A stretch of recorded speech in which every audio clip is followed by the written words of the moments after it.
Today is Tuesday, February 25th, 2025, and we're focused on a Digital World Town Hall meeting. We're grateful for our live audience that is here with us from around the world, from Canada to Australia to New Zealand to Europe, as well as, I don't know that we've got folks from Mexico. I know we've been talking to them, but grateful for all those that are in attendance. Today, as a reminder,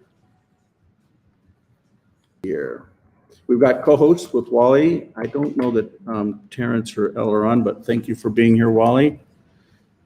This is a private membership association. Some of the things we talk about may be forward-looking. As a reminder, we're focused on decentralization that can solve a lot of the secret combinations that basically have taken over society. It's nice to see that it's starting to come back to some level-headedness over the last month or month and a half. But and earlier today, I was talking to an individual around how it may just be important to literally relocate to DC until they're aware of this system, as we've done a lot to try and bring adoption and awareness to it. But when I say this system, I'm talking about a decentralized system for those of you that may be new or watching for the first time, where we're helping to find a balance in between really centralized systems and decentralized systems so that people can be free, giving them their own 12 words and then linking that with something that they are, whether it's a fingerprint or a face, etc. Some of you that may scare, there's a whole nother conversation there. But really the individual being able to own their own identity and then have derived keys that basically manage their life. Imagine not having passwords or all of the centralized systems, but you can actually use systems that can set us free and are validated based upon us as individuals. I know a lot of the stuff we'll talk about, maybe a new financial system, a new identity system, a new land management system, a new way to be able to govern and register things and license things, but it all comes down to identity is the key. And really connecting the physical and digital worlds, not just through decentralization, but the future of really sustainability for future generations. One of the new advancements that we're working on, and this isn't public yet, but there are pieces of it, are new banking environments that connect on-ramp and off-ramp within different environments within a Swiss environment. And I'll just leave it at that. Another part of it is an asset exchange that allows the ability for different assets to be seamlessly exchanged. I'm going to actually come out of the presentation and show you specifically how this works. And I was actually demoing this with an individual who I'll introduce in a little while. So I'm going to log out. So in other words, I just logged that out. And when you're logged in, people can't actually do something without your device. So you actually still have to scan while you're in when anything is actually materially advanced. So what I'm doing is I'm using 5-factor authentications to actually log in. And not only can I see businesses that are created or automobiles or recording from automobiles or vote, or maybe if there's a dispute or a certification or a registration, but I can actually see assets that are on this device in a web interface, and I can send them, I can receive them. Here, I'll zoom in here. So I can send, I can receive, or I can exchange, and a large portion of what we just talked about is how these systems will actually come together really for the future of humanity. And so that we can actually do it in such a way where assets can be exchanged without money changers, without foreign exchange systems that are literally charging fees. Like what Western Union has done for decades, and I don't even know when they started, is just been wrong. You have someone that goes to another country, they're away from their family, they make money, and then they have to send it back, and like 8% of it is just gone. It's just wrong. The way that these money changers, whether we're talking about merchants, Visa, SWIFT, all of these systems are literally an environment where there's oppression and control. And what I'm showing you here is you can log into a system and not only do the things to govern yourself, but you can actually manage your assets. When I say assets, I'm talking about currencies, equities, and commodities in an interface that is actually a web interface, but doing the same thing that you can actually do from your phone. And so for those of you that may not have seen this prior, if you want to, you can pull up, and I'm going to do an introduction here real fast. We're joined here in Utah. Utah, for those that may not be aware, Utah is actually, it's the best governed state. They've won a bunch of awards. I won't even dig into that. But the city that this gal is from is a city called Provo. It's the #1 entrepreneurial city in the whole United States. And it has, so in other words, the startup and the startup environment and culture, this is just one example of an environment that basically brings funds with founders and helps them to come together to be able to innovate. Whether they're raising a couple $100,000 or a couple million, it helps them to be able to get a start and jumpstart. So that's one of the things that we're actually doing today. We'll talk a little bit about that, but basically we're joined by Carrie Hill. Carrie Hill, who literally is just learning. And so I think it's amazing that we can just have a conversation. For instance, I was talking to a gal earlier, and she's like, Mike, this is so big and it's so complicated. You got to be able to simplify this. And I'm like, first off, I absolutely agree with her, but there's so much here that you really have to know the audience to be able to communicate a simple message. And then in our reality, you'd be stealing from others the ability to actually learn and grow. And we all learn and grow at our own pace in our own times, and we do it in our own way. For instance, a lot of these different companies, they're building, they're growing. And if you notice, these are little tiles. These are what we would call a float. So it's a company that has a founder that needs funds, that has a product and maybe a vision or maybe a team. And they're looking to go build something. And it's not, the reason that companies are important is us as individuals, we actually create, not only as a mom or a woman, create life, but we can create things that can then grow on. For instance, we were talking earlier, when you actually have a child, you get a birth certificate, then you get a social security number. That's the same thing with a business. You're actually creating an entity that in the same way is actually birthed into existence and taxation through a federal employer identification number, which is equivalent to the social security number. Same number of digits, but it's a business, it's a living, breathing entity. And that's why going through a process and enabling the digital world to actually create organizations, kind of like what we see here, and then have these organizations, different types of organizations, whether they're associations or companies or what we call D Corps or trusts or DAOs, or maybe it's a country, the ability for them to be created and them to grow in and of themselves. And so you have maybe multiple teams over years, or maybe multiple boards, or maybe multiple councils, but how can they be able to grow on their own? And then you basically put stuff into it. You put energy into it, you put work into it, you put funds into it. And that's what Carrie's really helping to create these environments to be able to do that. And I was showing her, hey, download Hawaiian Life and I'll send you some Hawaiian dollar. And so she went and did that. And for the first time ever, I don't know, have you seen a crypto transfer like that before in your life? No. So I'll go ahead and send. So if you go back, yep, and then you click on dollar and you say receive, that QR code will come up. So for those of you that have seen this before, I basically just scanned her. So I'm going to put my finger on this. 1, 2, 3, 4. So if you come back here, you'll see that quantity's changed. So many of you have already seen this before, but the value of being able to create a business, or even like this as a country, then to be able to have the ability to create an asset that can then be shared. The question is, how do you actually share it at scale? And a lot of the things that have transpired in this last week is really built upon just that. I'm going to go through a couple different interfaces. So this one we've all seen around ClearFund and how you can have different assets. They can actually raise funds, whether they're paying a percentage of those funds. For instance, let's say ClearCenter. It has some patents, it has some trademarks, and you want to issue some rewards for people that come in early. You want to issue some bonuses for people that stay in.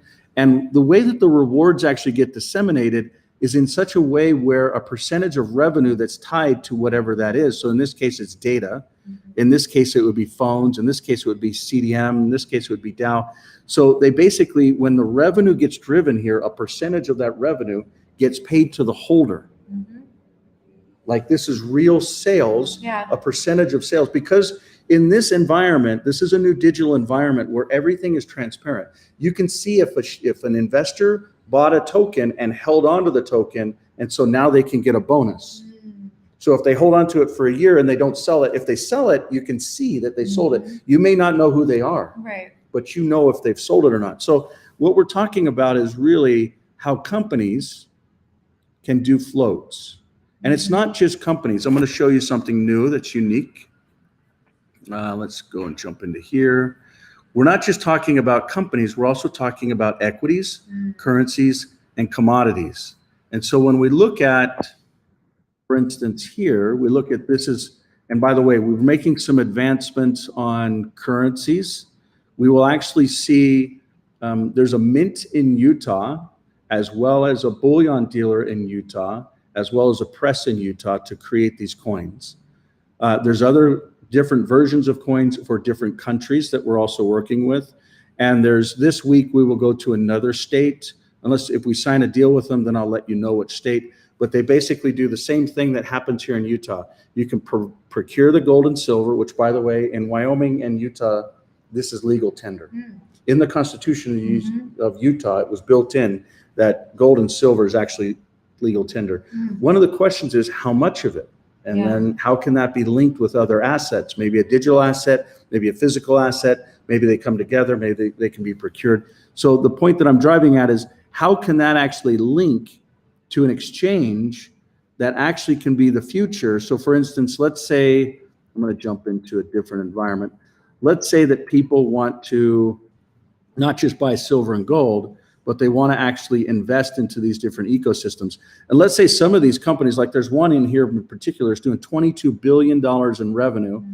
And they're saying, we are not able to go public in the US markets, but we can do this. So imagine 20% of $22 billion in revenue getting shared with shareholders. But the point is they actually get liquidity. So the founders can then take funds off the table and actually share. They don't have to put all that pressure on. The normal systems, when we understand capitalization markets, even incorporation markets and patent markets, why they existed, were literally forms of control. The goal is to be able to let the world actually share with transparency a lot of that. And it's not just, automobiles or phones or bikes or drones or homes or even the future of power or energy or fuels, but how it can actually tie to communities. Imagine a community where there's a thing called a RIT. It's a real estate investment fund. And these RITs will basically raise lots of money, anywhere from $75 million consistently over and over and over. And what it is that's one of the reasons why a lot of the real estate has gone up so much, is because you get these private investors that come in behind the scenes, but the RITs are intended to be what's called a Reg D or a Reg A offering. As most of you know, the digital world actually follows the Reg D and Reg A and Reg D offering structure. But imagine an environment where people can actually either buy into the environments or they can even buy the actual homes themselves. So you could actually purchase not only the properties that are being developed. By the way, currently we have over 700 million in equivalent of US dollar pre-orders contractually obligated within just the homes division. Now there's a gentleman named Carl, wonderful gentleman, that basically runs and manages that. But the point that I'm trying to drive at is taking currencies, equities, and commodities, kind of like what you're seeing here, where they can then be connected up with financiers or investors, and then actually entrepreneurs, and do it in such a way where there's some maturity around how the funds are used and spent. And because you're using a digital asset, for instance, you can actually use, let's see, there's a different interface here. You can see a digital asset that will actually be able to show who's spent what, where, how, why. So it really, it spells out all of that. So the point being is, imagine a business model where the digital world can actually enable funding of different companies, and all they get from all of this is 1% that actually goes to pay for the digital world to operate in perpetuity without human involvement. So imagine, people are talking about AI and how they can do this and that, But imagine AI helping with disputes, but then actually helping organize technology and calendars and arbitration with one of the different services. Or maybe it's forensics, or maybe it's, marriages. For instance, the state that we're in, there's been over 53,000 marriages cryptographically done online right out of Utah County, right now. We're the only state that's actually done that kind of thing at that scale. Or mortgages, or dispute resolution, or even just general payments that we were talking about, or fiat cards, kind of like what we see here. So really this last week, the big parts of what we're doing is primarily standing up the exchange side of it, the monetary system side of it that ties to the silver elements, the gold elements, and how we intelligently combine digital assets with that at the same time. And then there's actually an MOU that has been drafted, and we're currently in the review process. There's also a couple floats and licenses that we're working on. I won't go through the details of them because they haven't been signed yet, but those are material things that we're working on. Let's jump back over into this environment. This stuff here is probably one of the most important things that we've got to get across the finish line. And it's not because silver and gold or other assets are so imperative for humanity. As a matter of fact, I think aluminum and steel are more important for humanity than even gold and silver. They have better use cases. They're more pliable. They stand up better. But when we look at what's recognized as a currency, silver and gold are the closest thing globally that actually has, not just we're talking spot prices, but others that actually can be transmitted. And that's a whole nother conversation. So with that being said, again, most of the things we're working on right now are related to agreements and the model of actually getting gold and silver linked with digital assets, then getting these different floats and these different companies involved, and then pulling in strategic partners, kind of like the conversation here with Carrie. And there's others, like, you remember last week we showed you the business plan. There were 3 or 4 other companies similar to what Carrie does, where they basically work with all of these different companies that are looking for funding. And they're like, oh, well, how are we going to incorporate? And then they spend 10 grand on legal stuff that's just blown. And then they figure out, well, all we're going to do is convince somebody that our vision is good enough that we're going to give them a piece of paper and hope that we don't actually issue another piece of paper to somebody else. I mean, it's all this trust system. And then, you get in trouble with registering this or not registering that. So the point is how can this actually scale for the future and create an economic model, a flywheel, if you will, where the system can actually pay for the digital world to operate in perpetuity without even council's involvement. If what we've talked about with a D Corp and a digital asset can actually be able to help entrepreneurs or funders to stand up. For instance, why do companies start Delaware companies? It's because it's good for the shareholders. Why do companies start Nevada companies? It's because it's good for the owners around privacy. Not really, but that's what they think. Why do people go to the Cook Islands or the Swiss environment or Cayman Islands and start it? A lot of it's around asset protection. If the digital world is a jurisdiction, like that transaction that we just did, if it really can transfer in real time, have no cost, have no delay, have no government and no banks and no taxes, why is that not the future? And if it does become the future, which I actually believe, I believe that there are current technologies that are like sister technologies to this that are already being implemented. And one of the things I'd love to ask this body is, because people earlier today were just emphatic, like, Mike, you got to get out of Utah and get to DC until this is adopted. And you don't leave there until they understand what the digital world can do, not only for America, but for humanity. So I'd like to bounce that off of, this environment, and then, anything, questions, answers, thoughts, comments. It's your time now. Criticism, feedback, anything. I'm done blabbing.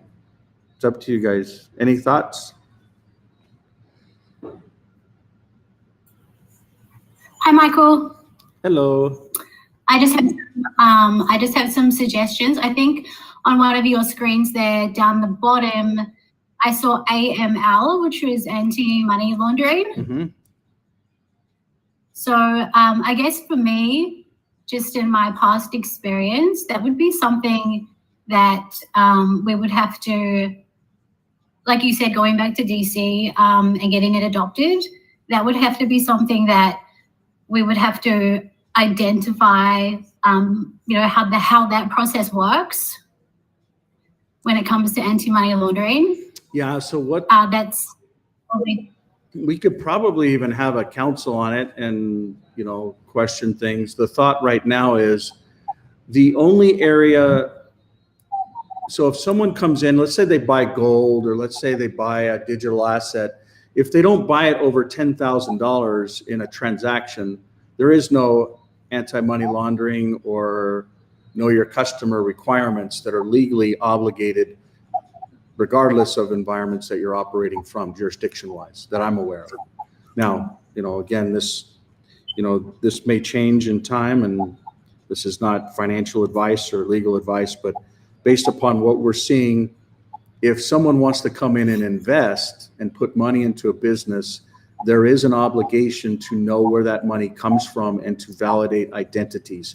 And the thought is, and if this body's not comfortable with this, the thought is we could question this and find a different way. But what the strategy currently is, if someone wants to invest, we work with third-party best-in-class AML, anti-money laundering, and know your customer vendors, that basically what they do is they take an image of the face, make you turn your face to make you blink, you're validating you're a real human, and then they basically take an ID, front and back, and they're validating that's a valid ID, and then they link the ID with you, and then they link it with a prior database search to see if there's anything fraudulent or in the history.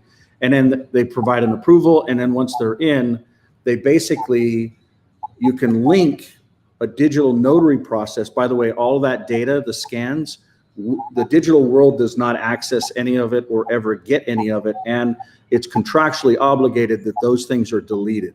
So that's the current process. It doesn't stay on disk, it's just validating it. But here's the key is, we know the individual wallet from a public address on where it's coming from or going to, and then a digital notary can verify an identity and link those two together. But in the digital world, or even with the clear companies, we have a strict policy to never link them ourselves. So for instance, if someone buys a cell phone and a service, we don't link the payments of the cell phone or the service with the payment.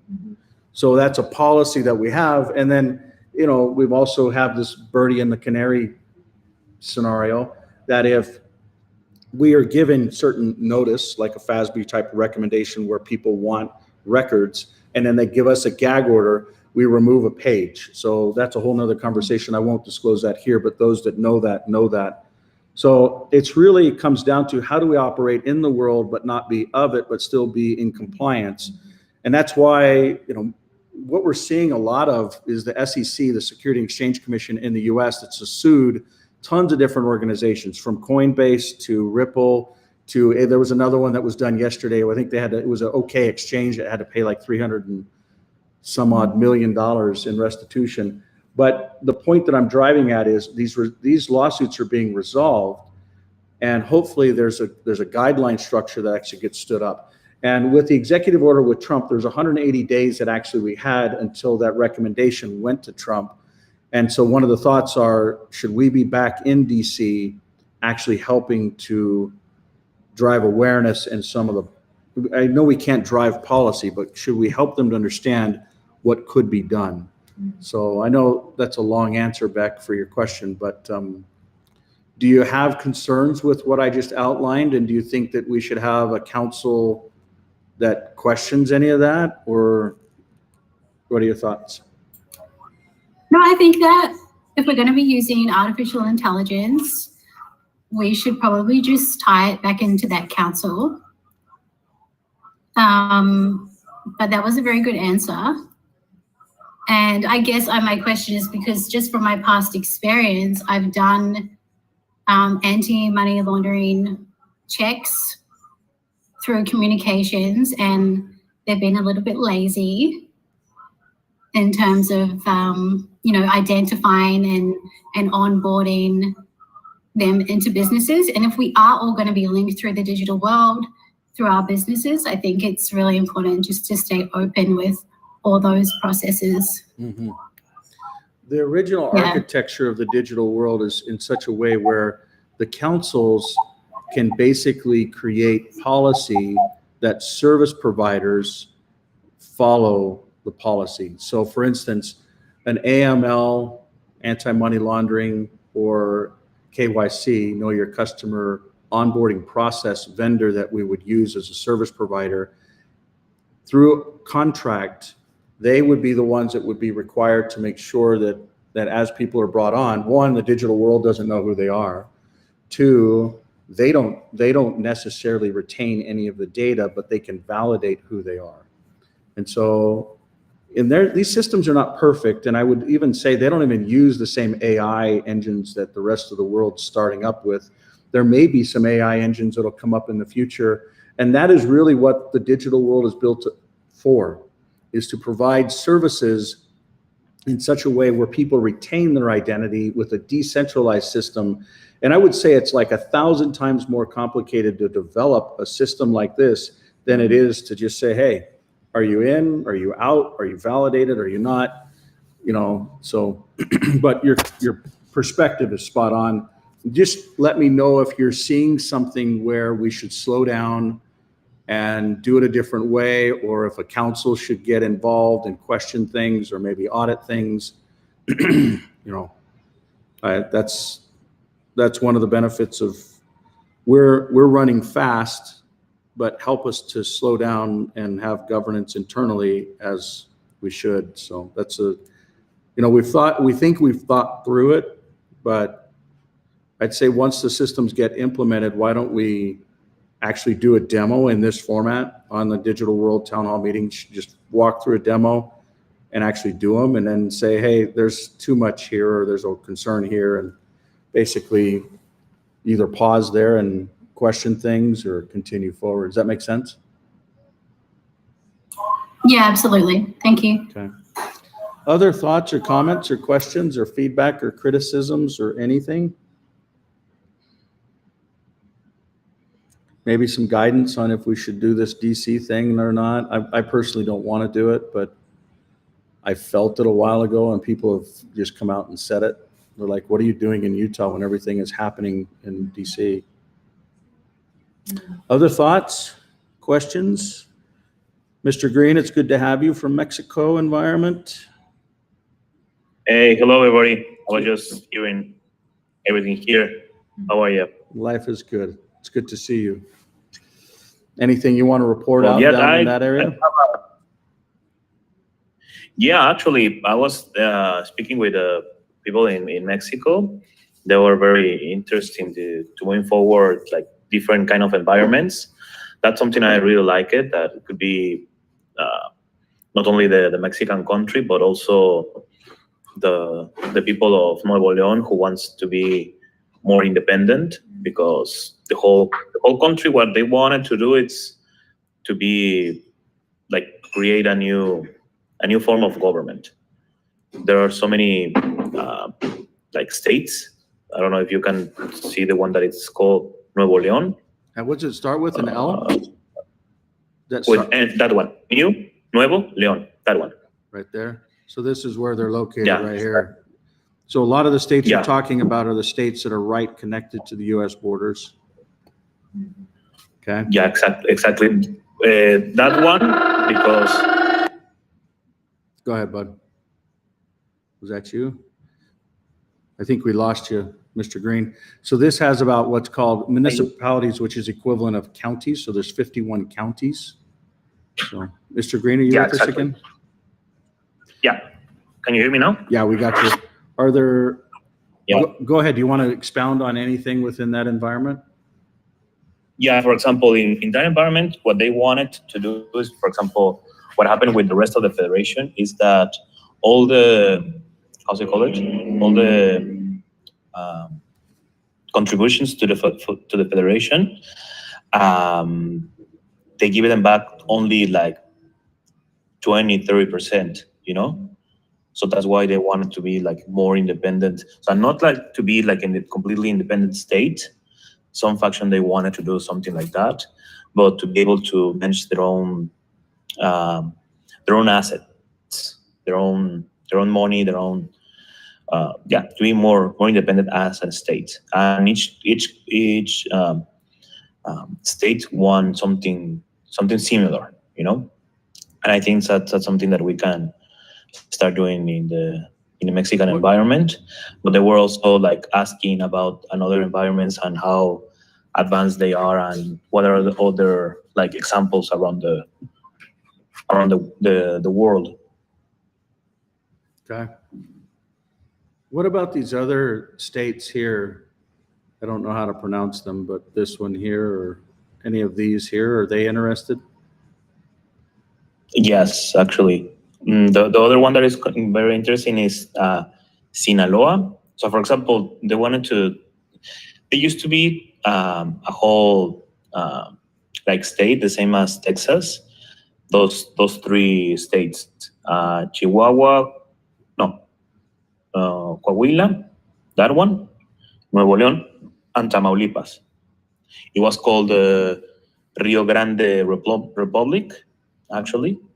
And it was a very, very strong state, as strong as Texas. Well, is there anything that we can be doing to help or add value, or maybe to meet with them and show them what is possible? Yeah. Or most of all, they wanted to understand how they can like start managing all the system, because at the end it's a state that only has like 8 million people, but not all the states are in the same how's it called, like vision, you know. And I was suggesting to start it by municipalities, you know, start doing more locally and start like to how's it called, like going forward. do you think that we should get involved physically before the cartel is addressed, or is there movement there, or what's your observation or feedback on Well, that? in regarding that area, that's why they wanted to like literally create a new form of government, because all the states all are in collision with the cartels, and it's very hard for them to demand like justice, you know. And I was telling them, so once you have your own government, you have the power of your own identity, your own business, your own currency, the government, and they will not have any form of power. You know, you don't need it. It can be completely decentralized by each municipality, the same as counties, the same on each state. You know, and that's why in that moment the power will rely on the people. You know, instead of like I wonder if the Mexican peso and the gold coins, what the states have involvement there, or if there's an opportunity there. That's a big topic that we're currently working on. But I know that Mexico has a serious coin minting process. And I wonder if there's something that we could connect to that and then create the digital peso and tie it to them for them. I know that there's other parallel stuff that's currently going on, but maybe these states could come together and do something like that. Does that make sense? Yeah, totally. It totally makes sense. Yeah, that's exactly what they really needed in each state. You know, like I don't know, inside that environment to be able to do it separately by state instead of like creating new environments. I think that in that one Mexican country, a country, it can be also those persons, because as well there's almost 60 million Mexican Americans living here in the States, you know? Yeah. You know, there's something, I haven't kept up on what the immigration and all that stuff is is happening, but maybe there's something where we could. I know that in the end, it's all about merchants and buyers and sellers coming together and choosing to use a different currency for a product. I mean, that's what it all comes down to. And that has to be something that is a grassroots type adoption process. But maybe there's something that we could do to add value in the immigration process or in the, I know, like, if we look at the Hopis, right? So the Hopi countries, they were here before, before any of these American systems ever came. And we look at who they are, and when we look at who the indigenous communities in the Mexican environment, these are all beautiful indigenous cultures that are just like the Hopis, but the Hopis were on the other side of the border, and they weren't totally decimated like other cultures were. But maybe there's a way to look at it from an indigenous standpoint and try and link things together. I'm not talking criminals. If people are doing criminal activity, that's a whole nother conversation that doesn't even have merit here. This is like people that can actually govern themselves with virtues and values that we don't have to think about criminal type activity, So if they're not criminals and they're completely agree in that part, because if you're in another country that is not your native country or your country of origin, you need to obey the law, Mm-hmm. Yeah. And most people just come here just wanted to live by the state, because they are get used to a very socialist kind of state, and that's not how it's here, Yeah. Well, it sure is wonderful to hear your voice, and I'm glad that you're still engaged in cranking. We still do have an agreement that we've got to tactically get done. Maybe we could follow up on that tomorrow. I've got a meeting after the meeting here tonight, but it's good to hear from you. Any other things you want to bring up, Mr. Green? Right now, no, I'm still working in that. I'm planning to fly to Mexico, maybe not next month, but the next one, and to meet all the people, not only the ones who want to create their own environments, but also with the ones who are currently right now in the power, both sides, trying to help them in that part.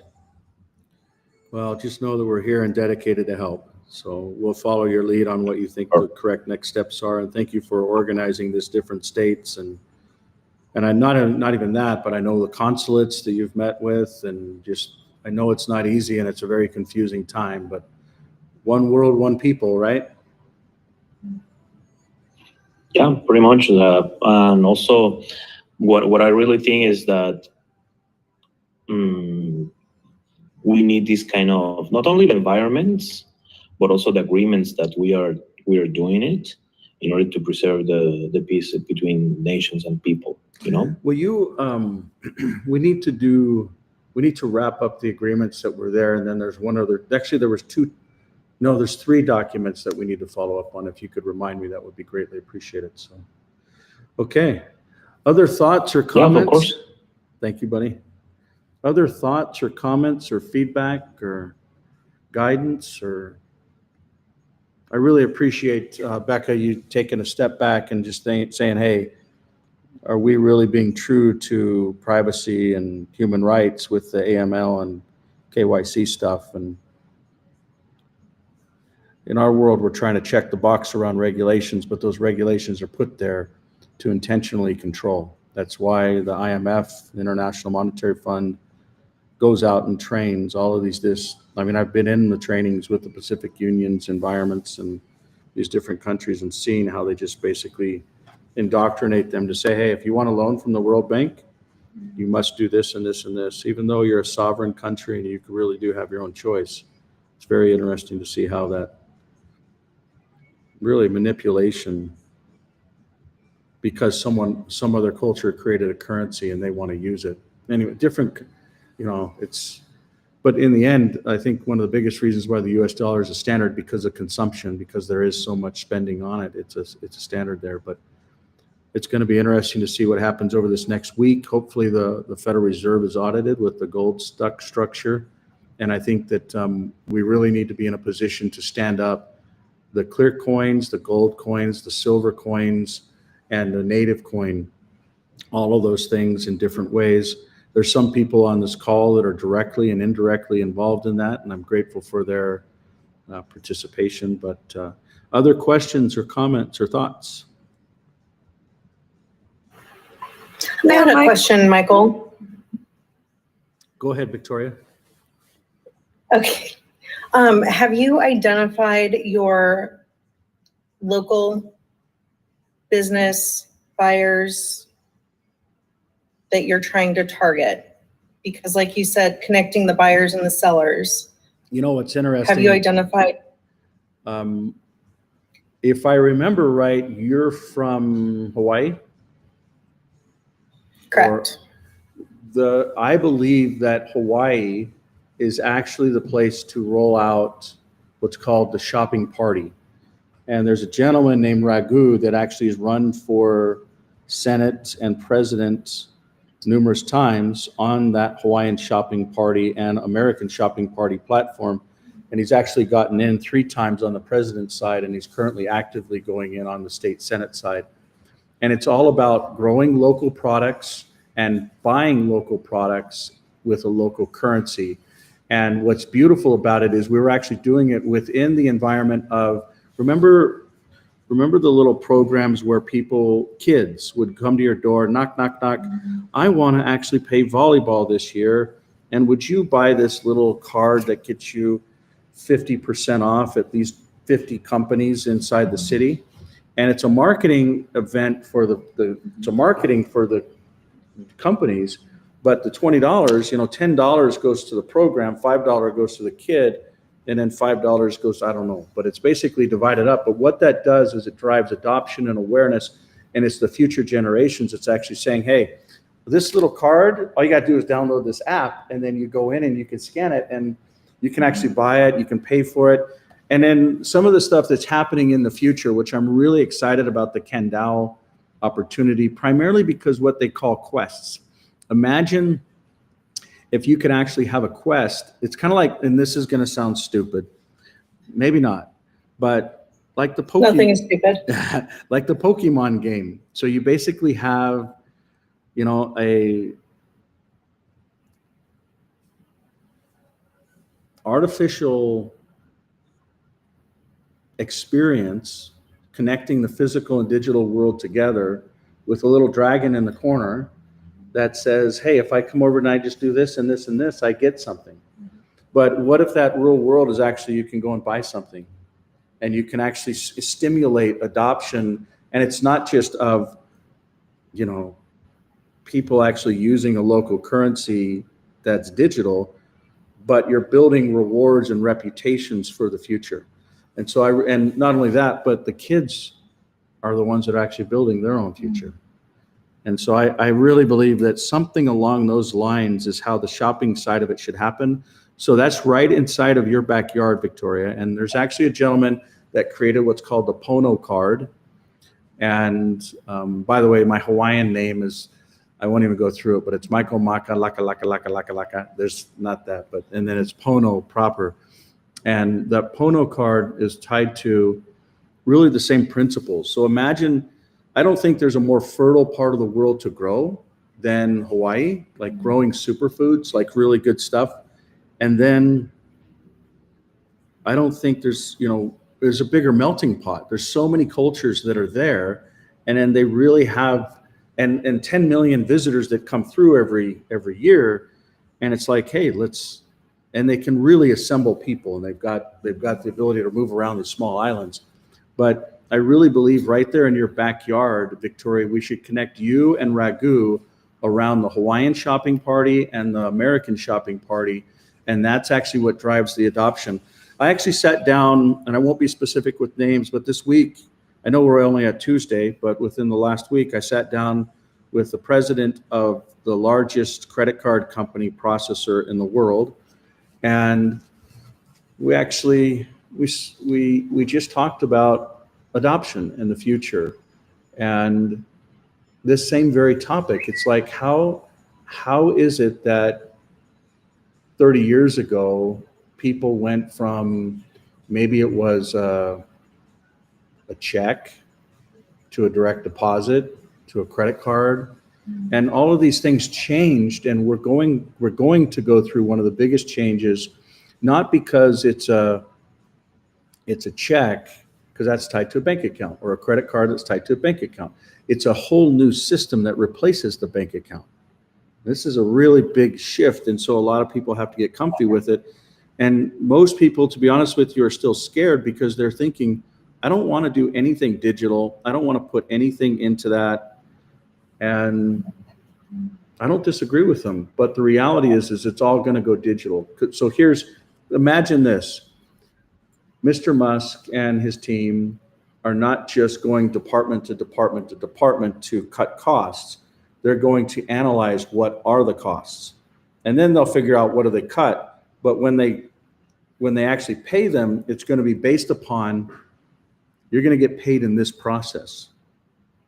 And when we pay you in this process, we're going to know where every dollar went and how it went, and it's transparent.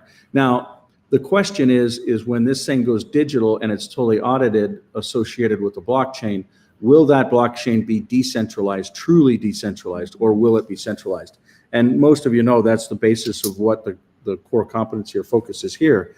But when we look at shopping and adoption, like imagine if people actually, let's say they save $5 trillion. I'm just throwing out a weird number. Save $5 trillion, and there's 300 million Americans. Do the math. Everybody can basically get, let's say, 50 grand. Would people start adopting a digital wallet to go and get that 50 grand? And maybe it's not one time. Maybe it's 50 grand over 50 months. So it's $1,000 a month, but you actually have to go get a card to do it. By the way, that's the same way that they rolled out the money for the opposite. That's how they were actually, if people wanted to come to America, they just asked them one question. What do you want to do? And they say, I want to come work. Oh, you want to work? Okay. Well, go over there and get a driver's license or an ID. And when you do that, check this box that you can vote. And that's also where you basically get a card that you can get a bank account, then you get a card, then you can actually get paid, and whole other conversation. All of that stuff's going to go away. But the point is, it's through spending.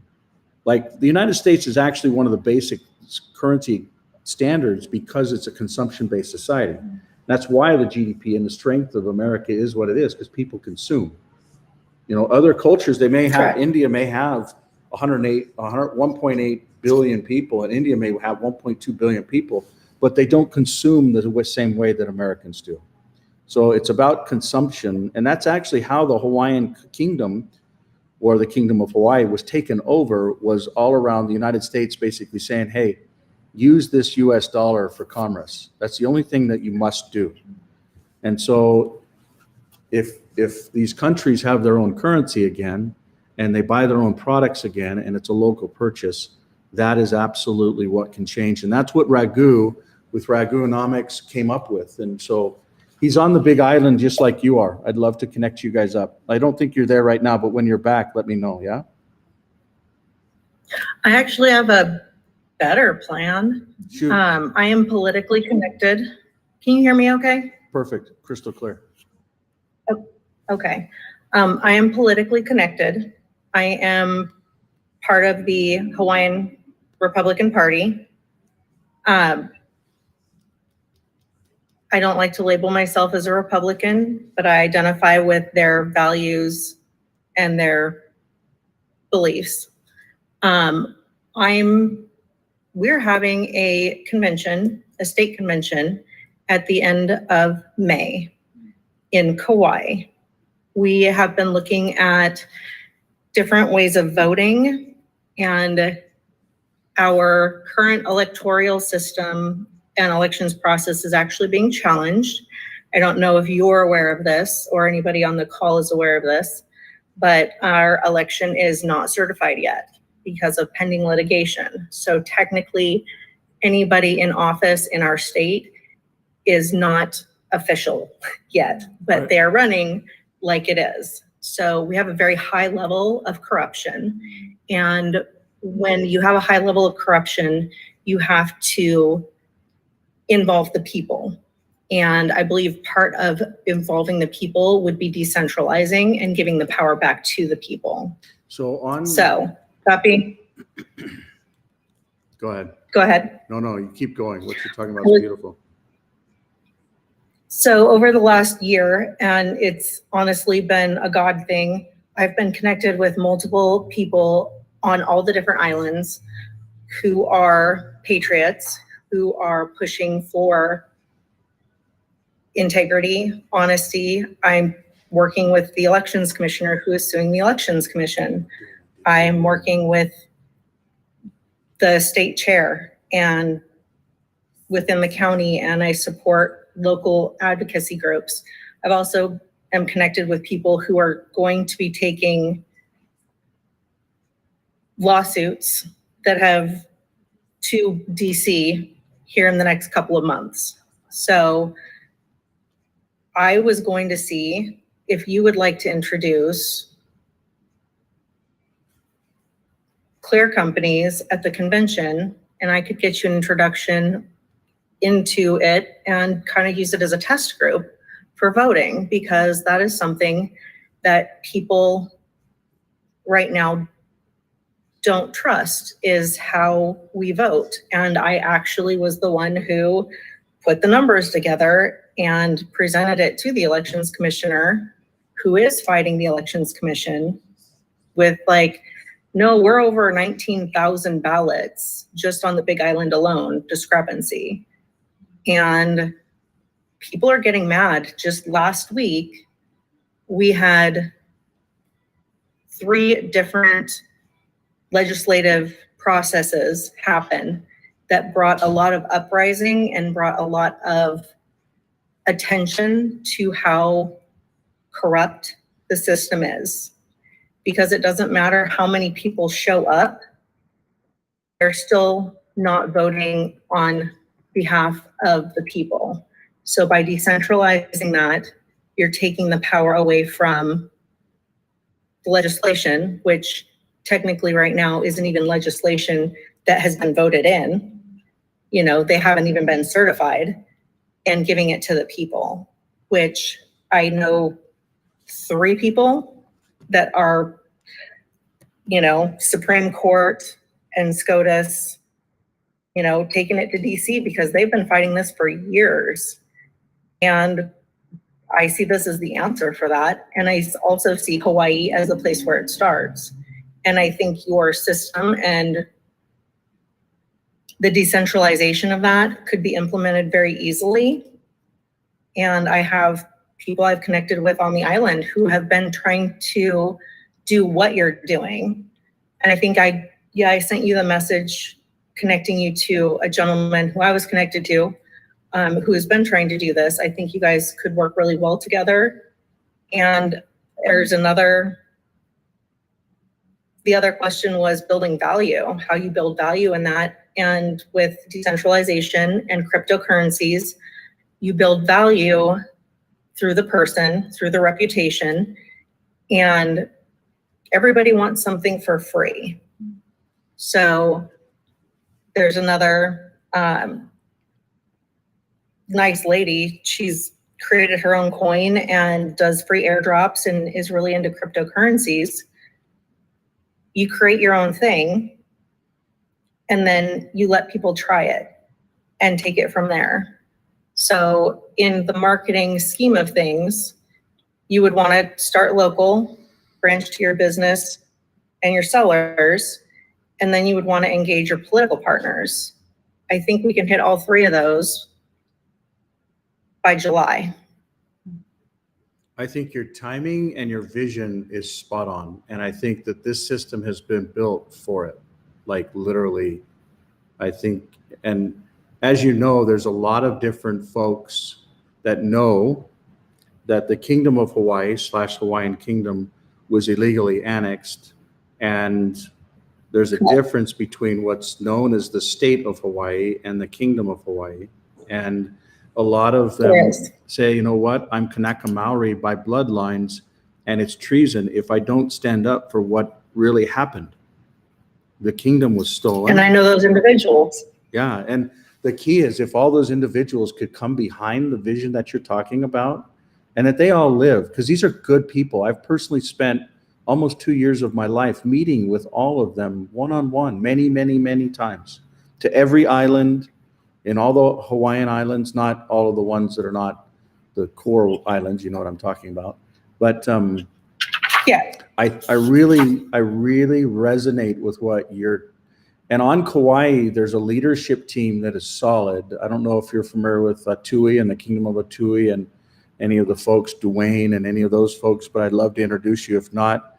And then I'd love to introduce you to Edmund Paki Silva, who I believe has done the most organizing and standing up for the Kingdom of Hawaii. And I'm not saying that the others haven't, you know. Leon Su. Oh, I completely understand. Leon Su is just an amazing man.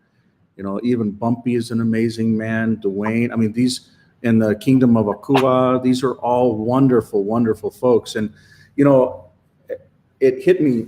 I actually had to have them beat it into me. They literally said, Mike, you don't get it. We all are in our own canoes, but we're going in the same direction. So if someone like you, a woman, specifically a woman, could stand up and organize all this craziness, and it's not craziness, it's actually getting more organized than I've ever seen it. There's a couple people on Maui that I'd love to connect you with. They've flown me over to the Big Island many a times. There's actually numerous wonderful people on the Big Island. And the nice thing is we're not talking about a massive population. And when we really go through and look at all the signatures that were gathered long ago, and you really are on, and the data is there, which there's books of it. This stuff is spelled out. They actually signed against the original Kingdom of Hawaii, converted into the Republic of Hawaii, converted into the state of Hawaii. And they can prove without a shadow of a doubt to the United Nations or the Hague or anything that it's independent. It should be independent. Now, that being said, you know, America is in Hawaii, but Americans are not Hawaiian. And by doing what you're talking about, and I think May is a really good time frame, and then having it done by June, using this system. So what I'm screen sharing here is, this is an example of a council meeting, or in this case, it was a kingdom meeting, where you've got particular topics, and these topics are linked to certain things. So for instance, you know, let's say this is insurance legislation. So this is actual legislation that this was on December 7th. This was drafted. This goes through what they want to see with legislation within English and then within Hawaiian. And so then does that get called in? This same structure can actually have the voting built right into it. You see that? And I can show you how you can actually create these meetings on your own and do it all 100% on you don't need, and that's the beautiful part of it, is a lot of the Hawaiians believe that, and I would emphatically disagree, because when we look at the Hawaiians and what they were doing before colonialism and America went in, they had land management more advanced and it's still even there with the archives and the Bureau of Land Conveyance. It's still there. If anything, they're trying to water down how mature it was. For instance, when we come back to this website here, these books that we look at, these books are actually inside of that same building. Like this was before, this was in the 1800s. Like you can see this is 1532. Like this goes way back. I didn't even know they had quality systems like this back then. So the point that I'm driving at is, not only did they have their own monetary system and education system and farming systems, they were feeding themselves and all of their visitors. And now, you know, Western society / America comes in, and what happens? 90% of their food is all imported. And if they're literally have embargoes that come against them, or if they have, you know, any kind of issue with power or shipping, people start starving. And this is, I don't want to be negative, but all I'm trying to say is the systems are there for you, Victoria, and I emphatically agree with you that Hawaii and the spirit of aloha is actually what can help to lead the Pacific Union and then the rest of humanity to sovereignty. It's just, And I completely agree. And casting that vision, and this is interesting because this has really been, I'm not going to say beaten into me, but it's been reiterated to me and impressed on me that having that vision, making a plan, and then building that team. And it looks like we kind of have the same plan. And building a team, I have connections to people to build that team, not in your technical, but politically, and people who are connected within Hawaii.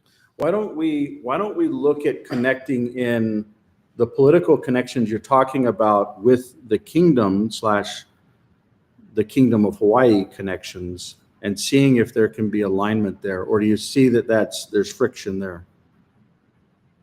I actually already see alignment there because Wow. of the people who I know within the party who are also part of the kingdom.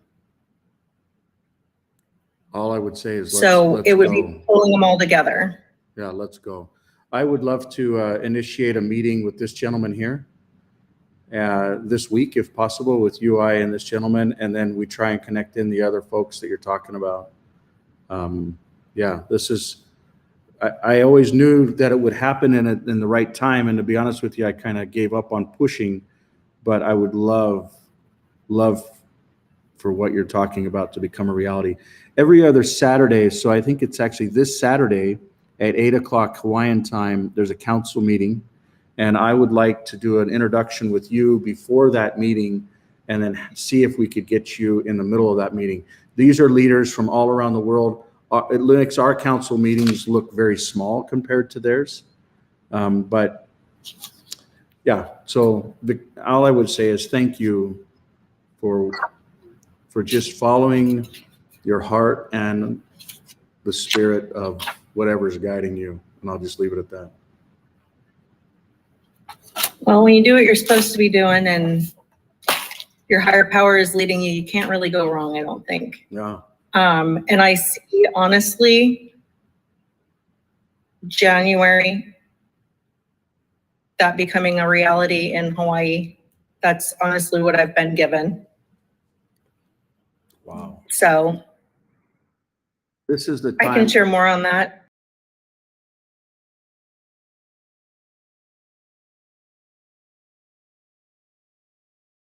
This is the timeline that we kind of had in 23 that this was rolled out. But digital governance, identity, finance, dispute, citizenship, census, constitution, genealogy, and voting all got stood up in 2024 for digital governance. There, inside of the state of Hawaii, there's actually a state law that this Keolave Island must be given back to the people as they stand up. Their message is, well, they're not stood up and we don't recognize the Kingdom of Hawaii or Hawaiian Kingdom, whatever you want to call it. They just don't recognize it. And one of the things we're doing, and there'll be a key day, and I would ask for your prayers on March 6th, because there is a case that will literally request that the state of Hawaii recognize the Kingdom of Hawaii in jurisdiction for a simple case. But it's a very relevant, because if that can be recognized, like I know you know a lot of people on the Big Island that may have been driving around without a driver's license, or they may have done something that's not right. And the next thing you know is the courts are saying, you know, the courts are saying that it's not the right jurisdiction. So anyways, we've got to wrap up on this side, but any other thoughts or comments or feedback? Give me a call. We'll make a plan. Okay. Sounds great. Anybody else?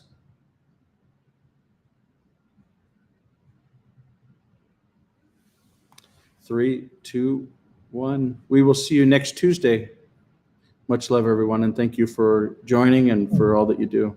Bye-bye.